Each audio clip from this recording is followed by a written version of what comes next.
মতো আজকেও সকালবেলা উঠে ছাদে চলে এসেছি, বাট আজকে একটু দেরিতে ঘুম করে উঠেছি। আজকে ছেলেদের ঘুম থেকে উঠেছি।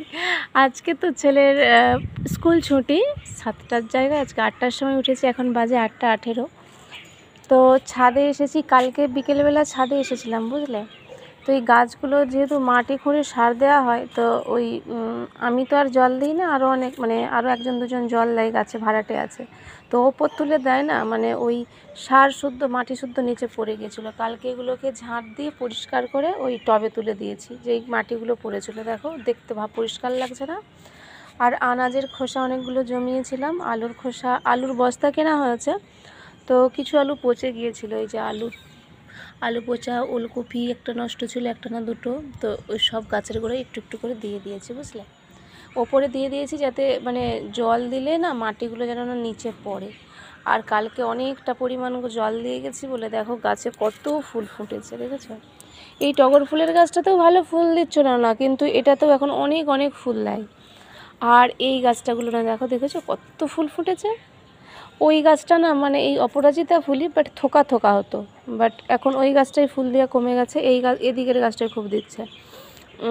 এই গাছগুলো না রাত্রেবেলা যদি বিকেলবেলা যদি জল দেওয়া হয়, সকালবেলা তো দেওয়া হচ্ছে দেখতে পাচ্ছ, তো সকালবেলা আমি দিই না, সকালবেলা একটা দাদা আছে সে দেয়।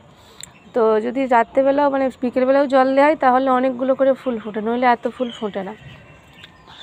আর এই যেখানে যে কুমড়ো গাছটা হয়েছিল না, কুমড়ো গাছটাকে কালকে আমি বিকেলবেলা এসে উপড়ে দিয়েছি, তার কারণ গাছটার দেখো 12টা বেজে যাচ্ছে। কত সুন্দর এই গাছটা, সবথেকে বেশ ছিল, ঝাঁকড়া ছিল। তো কালকে আমি তুলে দিয়ে সে দেখছি শিকড়গুলো কীরকম মোটা মোটা হয়ে গেছে, সার দিয়েছি যত সার ওই কুমড়ো গাছেই টেনে নিচ্ছে, কিন্তু কুমড়ো তো হতো না, ওই সরু হয়ে ডগ হয়ে যাচ্ছিলো, ওই জন্য কেটে কালকে কুচিয়ে ফ্রিজে রেখে দিয়েছি, কালকে চচ্চড়ি রান্না করে খাবো। আর এই গাছে একটা দেখো ফুল দিয়েছে। আজকে তো রান্না বড়মশাই খাবে না, কারণ গাছের কুমড়ো হাজার হলেও আলাদা একটা ফিলিংস। আজকে বড়মশাইয়ের উপোস, আমরা মায়ে বেটাই খাবো, ওই জন্য যাই হোক কিছু বানিয়ে ফেলবো, কালকে কুমড়ো শাকের চচ্চড়ি করবো। আর এদিকের এই যে অ্যালোভেরা গাছটাও কীরকম হয়ে গেছিলো, অ্যালোভেরা গাছটাও এখন খুব সুন্দর ধরে গেছে, সব গাছগুলোই খুব সুন্দর ধরে গেছে। তো চলো, গাছগুলো যদি জীবন পায় না, দেখে খুব ভালো লাগে। যেই গাছ তুমি নিজে হাতে লাগাবে, ঠিক আছে, সেই গাছ যদি আরও তরতাজা হয়ে ওঠে, আরও খুব ভালো লাগে, অনেক খুশি লাগে। তো চলো যাই, নিচে যাই, কাজে হাত লাগাই। আর আমি তো যেখান থেকে থালকুনি পাতা তুলে খেয়ে নিয়েছি। আর এইটা কি পাতা বলো তো, এটা ল পাতা বুঝলে। এইটাকে আমি সব উপড়েছি, এটাকে উপড়াইনি, এটা রেখেছি, কারণ এটাও একটা উপকারী কাজ। এটা যদি আমাশা, পেট ব্যথার পেট কনকন করে আমাশা পায়খানা হয়, তখন এটা খেলে ভালো হয়ে যায়, খালি পেটে নিংড়ে রস খেলে বুঝলে। তো এই আশপাশে অনেক হয়ে আছে, আমি ওখান থেকে তুলে ভাত বসিয়েছি এখানে, এখন 1:30টার বেশি হয়ে গেছে। তো এই এতগুলো দেখো কাঁচা হলো আজকে, ঠিক আছে, কেচে ঘর মুছে মুলটুরি তুলে।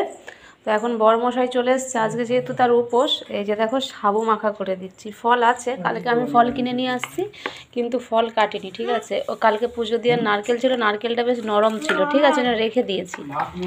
তো নারকেল, কলা আর মটরশুঁটি দিয়ে তো সাবু মাখা করে দিলাম। এই যে ও খাচ্ছে, ওরও আজকে উপোস, সেখানে দিয়ে দিয়েছি। আর এইটুকু আছে, লাগলে দেবো। এটাকে এখনও মাখিনি, এই নারকেল দিয়ে সাবু দিয়ে সাবু মাখা খেতে খুব ভালো লাগে। সব ফল আর কুচাইনি, তো শুধু এই ফলটাই কুচালাম। ওটাই খা, ভাত খেতে পারবি না। আজকে আমাদের দুপুরের লাঞ্চ মেনু বানিয়েছি আলু উচ্ছে ভাজা, আলু ভাতে, বাস হয়ে গেছে। কারণ খিদে কারোরই সেরকম নেই, উনিও বাবু সাবু মাখা খেয়েছে। আর আমার তো রান্না হয়েছিল না বলে কাজ বাকি ছিল, 12টার সময় মুড়ি খেয়েছে। ওই বেলারও চাল নিয়ে নিয়েছি একবারে। তো চলো খেয়ে নিই, এখন অনেকটা বেলা হয়ে গেছে। আজকে ছাদ থেকে জামা কাপড়গুলোই মিলে দিয়ে আসলাম, প্রচুর রোদ বেরিয়েছে আজকে। খারাপ লাগে না জানো তো, একদিন অন্য রকমের খাবার ভালোই লাগে, ঠিক আছে, তরকারি নেই ঠিক আছে, কিন্তু ভালোই লাগছে আলু উচ্ছে ভাজা দিয়ে আর আলু ভাতে দিয়ে ভাত খেতে। তো চলো খেয়ে নিই।